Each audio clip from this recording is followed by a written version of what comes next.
ঘুষি মারলো, চোখ বের হলো কেমনে? হযরত আজরাইল মানুষের সুরত নিয়ে আসছিলেন, চোখ বেরিয়ে গেল। যখন সুরত নিয়ে আসছে তখন মানবীয় গুণাবলী, তা না হলে চোখ বের হওয়ার তো কথা না, চোখ বের করে ফেললেন। মুসা নবীর ঘুষিতে যদি আজরাইলের চোখ বের হয়, নূরের তৈরি ফেরেশতার চোখ যদি বের হয়, তাহলে আপনারাই বুঝে নেন আমার নবী মানুষ, কিন্তু নূরের তৈরি মানুষ। এখন কাউরে মানাইতে পারি, কেউ মানে না। আমরা আহলে সুন্নাত ওয়াল জামাতের বিশ্বাস, আল্লাহর নবী নূর নূর নূর কদ জাআকুম মিনাল্লাহি নূর।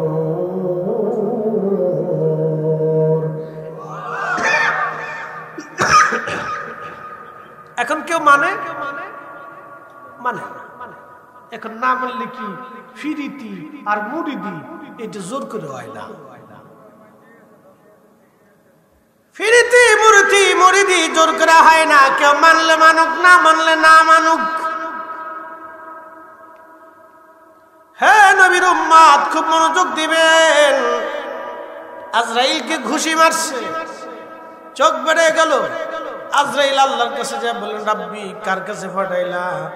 খুব জালালি আমার ঘুষি মারছে, শোক আমার বেড়ে গেছে আল্লাহ। আল্লাহ ডাক দিলেন, আজরাইল তুমি আবার মুসা নবীর কাছে যাও, যাই বলবা গরুর উপরে হাত দিতে, হাতের নিচে যত পশম হয়, যত পশম হবে সব পশম তুল্য, এক একটা পশমের বিনিময়ে এক বছর করে আমি আল্লাহ তাআলা হায়াত দিব। আজরাইল আলাইহিস সালাম এসে বলেন, মুসা গো, গরুর পিঠের উপরে আপনি হাত দেন, যতগুলি পশম আসবে, এই পশম এক একটা পশমের বিনিময়ে এক বছরের হায়াত হবে। মুসা আলাইহিস সালাম ডাকতে বলতে, আজরাইল তারপরে কি? বলে তারপরেও মৃত্যু। আজরাইল আলাইহিস সালাম কি মুসা আলাইহিস সালাম বলেন, আজরাইল যেহেতু এত বছর পরে মৃত্যু হবে, তাহলে আর থাকার দরকার নাই, আমি চলে যাব। আজরাইল চলে গেলে হযরত ইব্রাহিম খলিলুল্লাহর কাছে সালাম দেয়া বলতেছে, হুজুর আল্লাহ পাঠাইছে নিয়ে যাওয়ার জন্য, আপনার জান কবজ করব। ইব্রাহিম ডাক দিয়ে বলতেছে, আজরাইল আল্লাহকে যা বলো, কোন বন্ধু কি বন্ধুর জান কবজ করেনি? সুবহানাল্লাহ। ফেস লাগাইছে না? আমি ছাড়া আর তো খলিল নাই, তা আমি তো তার খলিল, তো খলিল কি খলিলের জান কবজ করে? বন্ধু কি বন্ধুরে মারে নাকি? দেখ একসাথে কইবেন আল্লাহু আকবার। আজরাইল চলে গেছে। যে ডাকতে বলেন, আপনি আপনার খলিল বলেছে বন্ধু কি বন্ধুর জান কবজ করেনি? আল্লাহ ডাক দেখে, আজরাইল বন্ধুরে যায় বলো, বন্ধুরে বন্ধু ডাকলে কি বন্ধু না আসেনি? ফেস লাগছে না? আবার আল্লাহ যদি হেকমতুল আর কেউ আছে, এক আরেক তেজ দিয়ে দিচ্ছে। কি আজরাইল কি খবর? খবর আল্লাহ বলছে বন্ধুরে বন্ধু ডাকলে কি বন্ধু না যায়নি? এবার ইব্রাহিম কয়, তাহলে আর দেরি করো না, তাড়াতাড়ি নিয়ে চলো। আমার নবীর কাছে আজরাইল এবং জিবরাইল দুইজন আসছে। আমার রাসূলের কাছে এসে জিবরাইল আলাইহিস সালাম বসলেন, আজরাইলও বসলেন, খুব ধীর স্থির ভাবে আদবের সাথে। বর্তমান যেখানে রওজা শরীফ, এটাই ছিল আমার নবীর হুজরা মোবারক। এইখানে বসে গেলেন। বাম পাশে একটা দরজা, বাবে জিবরাইল, এই দরজা দিয়ে জিবরাইল আলাইহিস সালাম আসতেন। নবীজির খেদমতে দুইজন বসলেন। জিবরাইল সালাম দিয়ে বলেন, ইয়া রাসূলুল্লাহ, আপনার এখানে মনে হয় আমার শেষ আশা, আর কোনদিন ওহী নিয়ে আপনার দরজায় আর আসার সুযোগ আমার না আর হবে না গো নবীজি। আজ জিবরাইল কি হয়েছে বলো? বলে, ইয়া রাসূলুল্লাহ, আল্লাহ এমন একজনকে আপনার কাছে পাঠাইছে যিনি সন্তানকে এতিম বানান, বাবা মার কোল থেকে সন্তান কেড়ে নিয়ে যান। হুজুর মালাকুল মউত আসছে আপনার সঙ্গে কথা বলতে চায়। নবীজি বললেন বলো কি কথা বলবে। মালাকুল মউত সালাম দিয়ে বলেন ইয়া রাসূলুল্লাহ, আল্লাহ আমাকে পাঠিয়েছেন আপনার খেদমতে। হুজুর আপনার আগে এবং পরে এমন সুপ্রিম পাওয়ার আর কারো হবে না। আল্লাহ আমাকে হুকুম দিয়েছেন, আপনি অনুমতি দিলে আমি আপনাকে জান কবজ করে আল্লাহর কাছে নিয়ে যাব।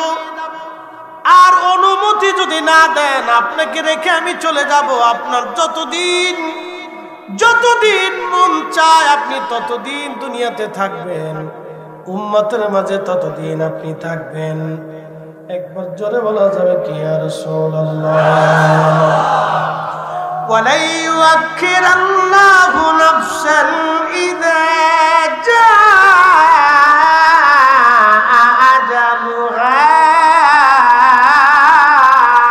আল্লাহু আকবার। আল্লাহ বলেন সময় শেষ, আর থাকার সুযোগ নাই, এক সেকেন্ডও দেরি হবে না। কিন্তু আইন আমার রাসূলের বেলায় ভিন্ন, সবার বেলা একাই, নবীর বেলায় ভিন্ন আইন। এই জন্য উনি হাবিবুল্লাহ, উনার খুশিতে আল্লাহ খুশি। হাবিবুল্লাহ মানে বন্ধু, খুশিতে বন্ধু খুশি। না না একসাথে বলেন আরো জোরে জোরে জোরে। ইব্রাহিম খলিলুল্লাহ, তিনিও খলিল। খলিল মানেও বন্ধু, হাবিব মানেও বন্ধু। খলিল তাকে বলা হয় যে খলিল আল্লাহকে খুশি করতেন। ইব্রাহিম আল্লাহকে খুশি করতেন, এই জন্য উনি খলিলুল্লাহ। আর আমার নবীকে আল্লাহ খুশি করতেন, এজন্য তিনি হাবিবুল্লাহ। একসাথে বলবেন না সুবহানাল্লাহ। এই জন্য আল্লাহ বলেন ওয়ালাল আখিরাতু খায়রুন লাকা মিনাল উলা।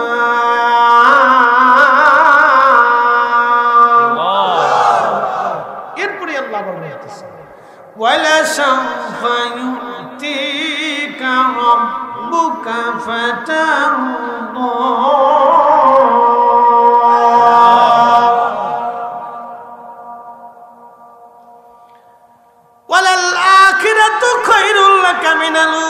হুজুর আপনার প্রথম থেকে শেষ ভালো হবে,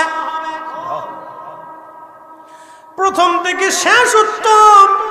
আরো আপনাকে বলতেছি নবী, ওয়াচিরে আমি আপনাকে খুশি করব, এত খুশি আপনি যা চাবেন আমি তাই দেব, আপনি যা বলবেন আমি আল্লাহ তাই করব।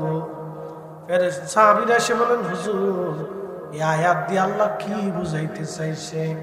আমার নবী ডাক দিয়ে বললেন সাহাবীরা রে, এই আয়াত দিয়ে আল্লাহ বুঝাইতে চায় আমি কিয়ামতের ময়দানে যা চাবো আল্লাহ তাই দিবে। বলে হুজুর আপনি কি চাবেন? বলে সাহাবীরা তোমরা চিন্তা মুক্ত থাকো, কিয়ামতের ময়দানে আমি নবী আমার একটা উম্মত জাহান্নামে থাকা অবস্থায় আমি নবী জান্নাতে যাব না, খুশি হব না। জোরে বলেন মারহাবা। শ্রেষ্ঠ নবী দিলাম রে তরিয়ে নিতে রোজা সরে, ঠিক কিনা? শ্রেষ্ঠ নবী দিলাম রে তরিয়ে নিতে রোজা সরে, পথ না ভুলি তাই তো দিলে পাক কোরআনের বাণী। খুদা তোমার মেহেরবানি, সুন্দর ফল সুন্দর ফল মিঠা নদীর পানি।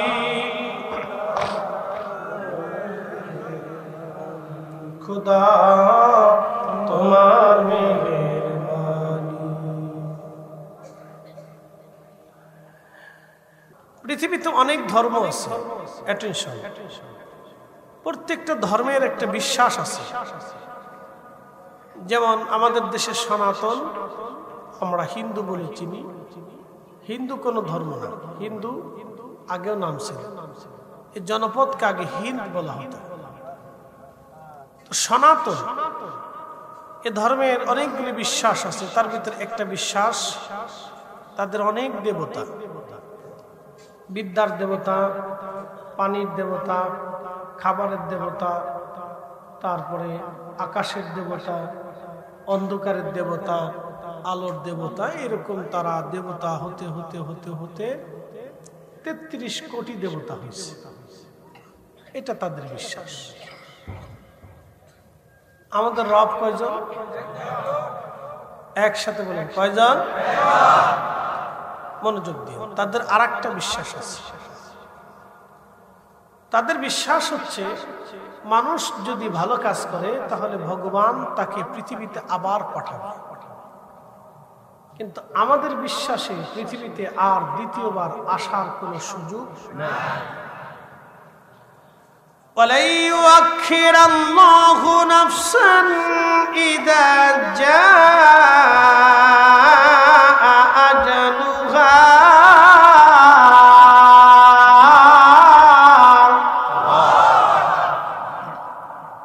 হে মানুষ, হায়াত শেষ হলে পৃথিবীতে থাকার সুযোগ নাই। এটা সত্য না মিথ্যা? দেখেন, আমি কোন ধর্ম নিয়ে কটাক্ষ করছি, তাদের বিশ্বাসের কথা এবং আমাদের বিশ্বাসের কথা আমি তুলে ধরতেছি। তো মনোযোগ দিয়ে, কোন ধর্ম নিয়ে বাজে কথা বলাটাও ইসলাম আমাদেরকে এলাও করে। সেটা তাদের বিশ্বাস, কে কোন বিশ্বাস গ্রহণ করবে সেটা আমাদের জানা নাই। তো মনোযোগ দিয়ে, তো আল্লাহ বলছেন, হে মানুষ, তোমার হায়াত শেষ হলে পৃথিবীতে আর থাকার সুযোগ নাই। আর পৃথিবী থেকে একবার আমি আল্লাহর দরবারে চলে আসলে ফিরে আসারও আর কোনো সুযোগ নাই।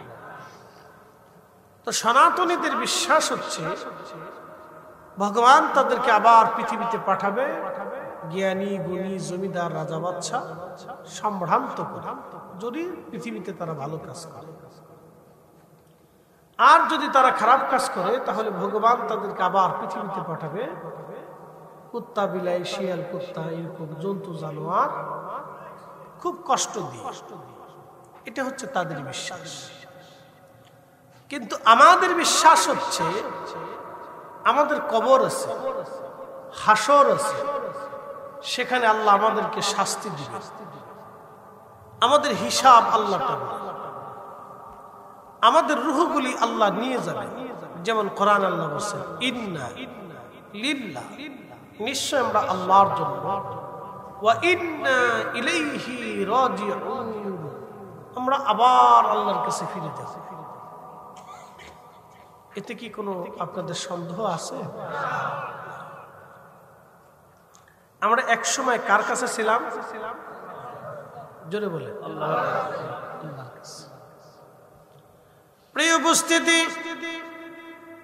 আমরা একটা জগতের মধ্যে ছিলাম। এই জগতের নাম আলমে আরোহা, রুহের জগৎ। এই রুহের জগতে আমরা কত বছর ছিলাম আমাদের জানা নাই। ওখানকার যিনি রব, নিয়ন্ত্রক, তিনি আমার আল্লাহ। রুহের জগতে আল্লাহ আমাদেরকে সেখানে রেখেছিলেন, কিন্তু রুহের জগতের কথা আমরা ভুলে গেছি। প্রশ্ন করতে পারেন, ফরিদী হুজুর, রুহের জগতের কথা কেন ভুলবো? দুনিয়ার কথা তো মনে আছে, রুহের জগতের কথা কেন ভুলে যাব? এখন আমি যদি প্রশ্ন করি, ভাই সাহেব, তাহলে আপনি বলে দেন, মায়ের পেটের মধ্যেও তো ছিলেন, তাহলে মায়ের পেটের কথাটা আপনি একটু বলে দেন। তা আপনি বলবেন আমার মনে নাই। আপনার শৈশবকালেরটাই মনে নাই। কি কথা ঠিক কিনা? আচ্ছা, 10 বছর আগে কি আমাদের 100% এই আমাদের জীবনের স্মৃতি কি 100% মনে আছে? নাই, কিছু আছে, আর 95% হয়তো আপনি ভুলে গেছেন, 5% থাকতে পারে। 10 বছর আগেই আপনি কোথায় বাথরুম করছেন, কোন বাথরুমে করছেন, কোন সময় করছেন, কি খাইছেন, কোথায় ঘুরতে গেছেন, কত টাকা আর্ন করছেন, কোন দিকে গেছেন, এদিকে আপনার কিন্তু মনে নেই। আপনি যদি ছোটকালের কথাই ভুলে যান, তাহলে রুহের কথা কিভাবে মনে থাকবে? ওই রুহের জগতে আমরা ছিলাম, ও নিয়ন্ত্রক আমার আল্লাহ। রূহের জগতে আল্লাহ আমাদেরকে রাখলেন। যখন আল্লাহর ইচ্ছা হলো আপনাকে পৃথিবীতে পাঠাবেন, তখন আমার রব আপনার বাবা এবং মায়ের মাধ্যম দিয়ে দুনিয়াতে পাঠাইলেন। 120 দিন মায়ের রেহেমের ভিতরে আমাদের বডির স্ট্রাকচার আল্লাহ তৈরি করলেন। সর্বপ্রথম এই বডিটাকে আল্লাহ তৈরি করলেন পানি থেকে। আল্লাহ বললেন সর্বপ্রথম মানব জাতি সৃষ্টি হলো মাটি থেকে। আমার আল্লাহ বলেন ওয়াবাদা খালকাল ইনসানি মিন তিন, আমি মানব জাতির সৃষ্টির সূচনা করলাম মাটি থেকে। সুম্মা জাআলা নাসলাহু মিন সুলালাতিন মিন মাইম মাহিন। ছেলে দিলাম, মেয়ে দিলাম, ভাতিজা দিলাম, ভাগ্নি দিলাম, আত্মীয় দিলাম, ভাই দিলাম, বোন দিলাম, বাবা দিলাম, মা দিলাম, দাদা দাদি, নানা নানি, চাচা চাচি, ফুফা ফুফি, খালা খালু, খালাতো ভাই বোন, ভাগিনা টাগিনা, যত বংশ বিস্তার করলাম। মিন সুলালাতিন মিন মাইম মাহিন, মানব জাতির মানুষের শরীর থেকে নির্গত একটা বিশেষ পানি থেকে আমি আল্লাহ মানব জাতি সৃষ্টি করলাম, বংশ বিস্তার করলাম। একবার জোরে বলা যাবে আল্লাহু আকবার। তাহলে বলেন আমি কোথায় ছিলাম? মানব দেহের ভিতরে নির্যাস ছিল। পুরুষ এবং নারীর শরীরের ভিতরের একটা নির্যাস ছিল আমার বডির স্ট্রাকচার, কিন্তু মূল ইঞ্জিনটা ওখানে ছিল। হাজিরিন শুনিয়া যান, বরুড়ার মুসলমান মাইকের আওয়াজ যত দূরে যায়, এরপরে আমার আল্লাহ 40 দিন রিফাইন করলো ওই পানিটা মায়ের রেহেমের ভিতরে। 40 দিন পরে রক্তপিণ্ড হলো, আরো 40 দিন গোশতখণ্ড হলো, আরো 40 দিন হাত পা চোখ কান নাক মাথা, মোটামুটি একটা স্ট্রাকচার আল্লাহ তৈরি করলেন। এরপরে আল্লাহর নবী বললেন 120 দিনের মাথায় আমার আল্লাহ জিব্রাইলের মাধ্যমে আপনার বডির মধ্যে আমার আল্লাহ রূহ ফুঁকায় দিলেন মায়ের পেটে। আসতে হয়ে গেল না জোরে বলে। তখন আপনি মায়ের পেটের মধ্যে অস্তিত্ব পাইলেন, কেবলমাত্র লড়াচড়া হয়।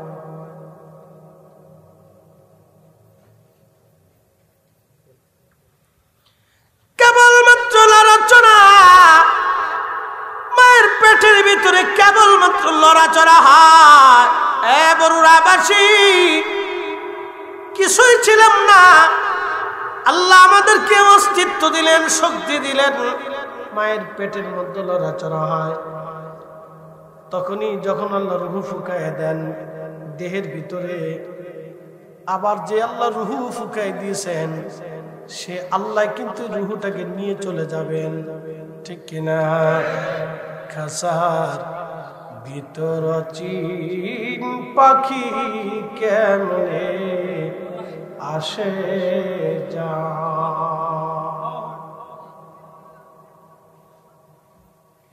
ও ধরতে পারলে মনো বেরি দিতাম পাখির পায়।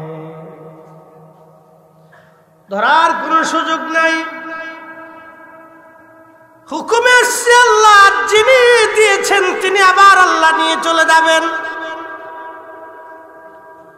যখন নিয়ে যাবে ডাক্তার বসে থাকবে, মা বসে থাকবে, ভাই বসে থাকবে, স্ত্রী থাকবে, সন্তান থাকবে, অথবা আপনি যদি সেনা প্রধান হন হাজার হাজার সৈন্যরা থাকবে। লক্ষ লক্ষ সৈন্যদের ভিতর থেকে যিনি আপনাকে নিয়ে চলে যাবেন, আল্লাহ কোরআনে বলে দিলেন হাবিব উম্মতকে জানান, কুল ইন্নাল মাউতাল্লাযী। কষ্ট হইতেছে আপনাদের? শুনুন, আমার ওয়াজে কিন্তু ধৈর্য লাগে। আরে আমার ওয়াজ যারা শুনে তারা হলো পারফেক্ট লোক, আওলা জাওলা নাই। আমি নিজেও আওলা জ্বালা বক্তা না, আমার শ্রোতাও আওলা জ্বালা না। কথা মনে রাখবেন, আমার শ্রোতাও খুব একবার সুস্থ মস্তিষ্কের, আমিও সুস্থ মস্তিষ্কে বাস করি, আওলা জ্বালা নাই।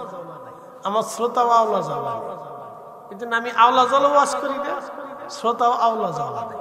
খুব মনোযোগ দিয়ে আওলা জ্বালা শ্রোতা বুঝছেন, জলটু ফুলটু মন্টু সোলটু, কথা বুঝছেন নাই আপনি?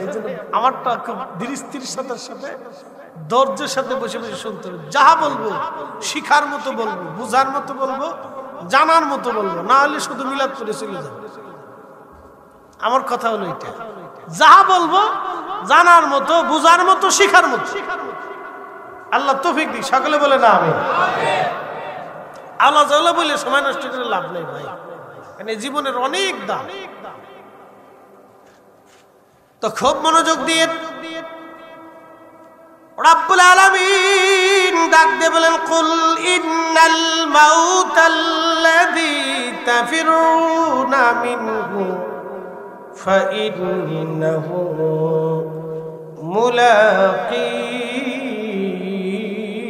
মুলাকীকুম। ও নবী, আমার উম্মতকে বলে দেন, মৃত্যু থেকে তারা পালায় পালায় পালায়।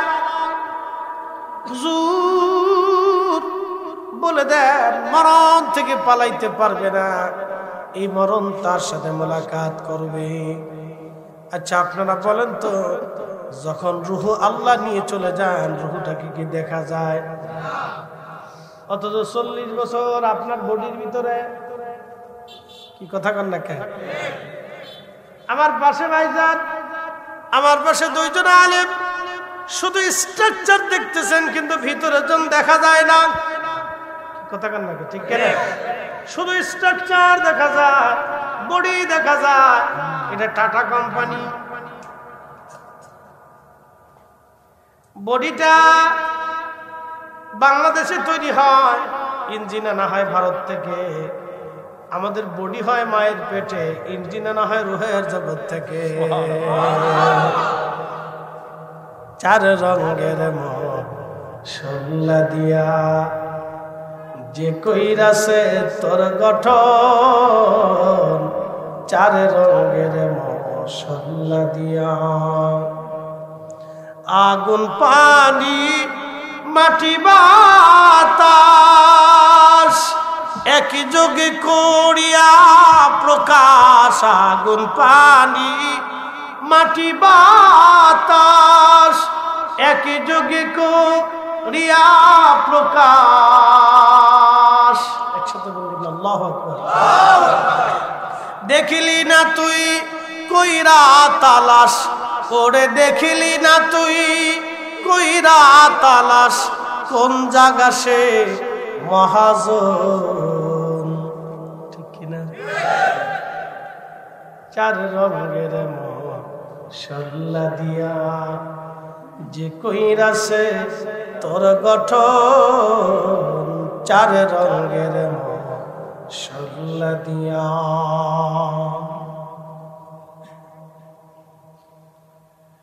আজ পর্যন্ত রূহ দেখা গেল না, কিন্তু নিয়ে যখন যায়, নিয়ে চলে গেল, যিনি নিলেন তিনি মালাকুল মউত, তাকেও দেখা গেল না, ঠিক কিনা?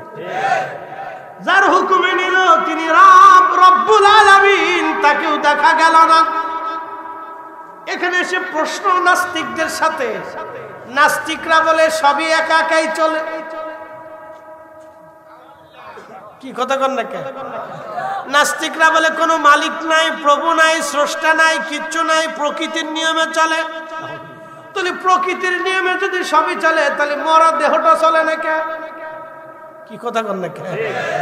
এইটার আমরা মাটি দেবো কে?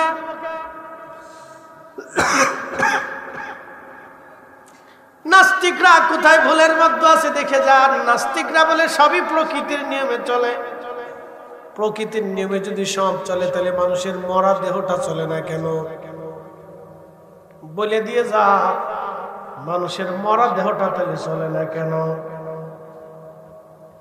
আমার রব 1450 বছর আগে কোরআনে যা যা বলেছে তাই ঠিক। আমার রাসূল যা বলেছে তাই ঠিক।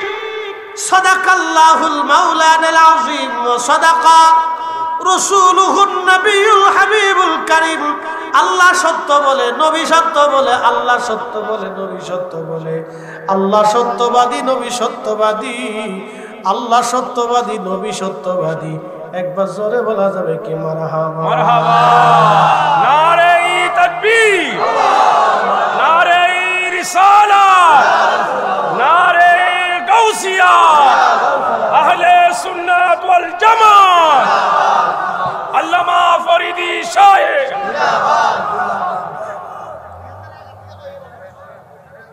তুই আইসুত কে? তুমি আইসুত কে? লক্ষ্মীপুর থেকে বসছো? আর হ্যাঁ ঠিক আছে। তুমি কি লক্ষ্মীপুরে থাও না বট গাছের মাথায় থাও? কই থাও? মরিদ কোন জায়গায়? কেবল করে উজানি এখনকার জমি।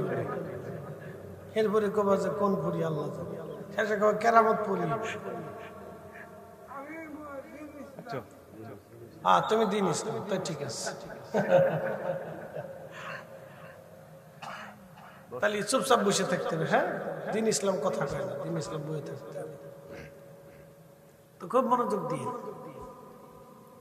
একই মানুষ আমাদের জন্য পরীক্ষা। প্রশ্ন করতে পারেন ফরিদি হুজুর, ওরে আল্লাহ কেন এইভাবে করলো? আমি তার জবাব দিব, আল্লাহ যে রব, আল্লাহ যে সর্বশ্রেষ্ঠ শক্তির মালিক, তার বাস্তব প্রমাণ সে। ইচ্ছা করলে আমাদের যে কাউকে মতো বানিয়ে দিতে পারে, এনি টাইম, এনি সময়, যে কোনো মুহূর্তে, এক সেকেন্ডের ভিতরে।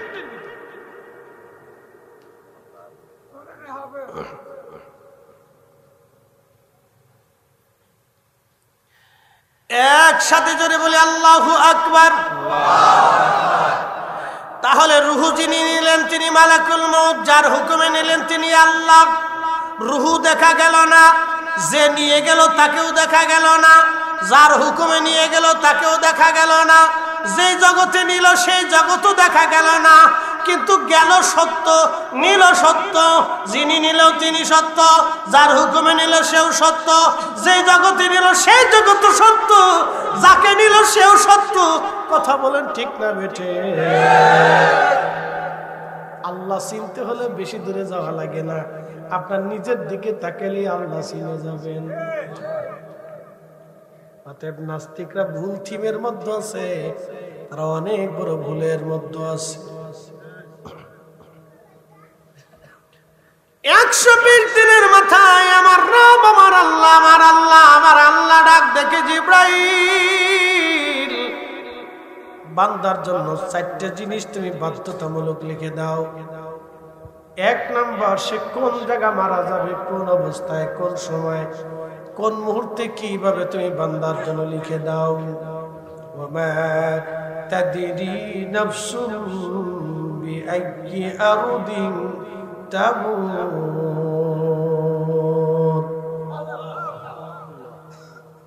বান্দার জন্য লিখে দাও সে কোথায় মারা যাবে, কোন হালতে, কোন অবস্থায়, কোন মুহূর্তে মারা যাবে লিখে দাও। আমি আল্লাহ ছাড়া তার হালত কেউ জানে না। মৃত্যুর নিয়ন্ত্রণ আল্লাহ তার নিজের কাছে রাখলেন।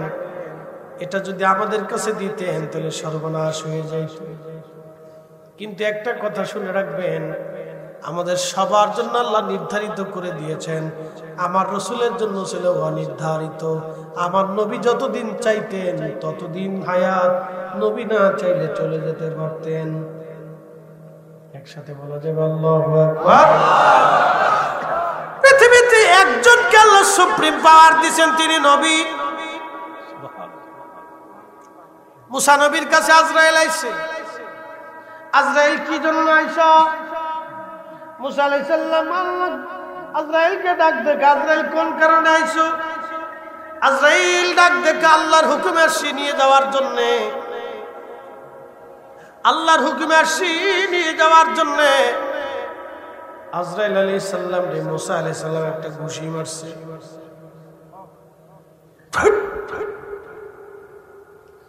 এমন এক ঘুষি মারছে চোখের কোনায় চোখ বেরিয়ে গেছে গা। একসাথে বলবেন আল্লাহু আকবার। আমি বলিনি, সহিহ হাদিস, বুখারী সুনানুন নাসাঈর ভিতরে আসছে। মুসা আলাইহিস সালাম আজরাইলের চোখের মধ্যে ঘুষি মারছে, দিছেন একটা, চোখ বেরিয়ে গেছে। চোখটা ধরে লইয়া আল্লাহর কাছে গেছে। এখন প্রশ্ন করি, জবাব দেবে, আজরাইল কি মাটির তৈরি না নূরের তৈরি? এই আলো কি মাটি না নূর? তো আলো যদি নূর হয় তাহলে আপনি আলোরে ঘুষান, দিন বেড়ে ফিরিতে থাকে, আলোর কি ফিটেনি লাগবো? তো মুসা আলাইহিস সালাম আজরাইলের ঘুষি মারলো, তো চোখ বেরিল কেন?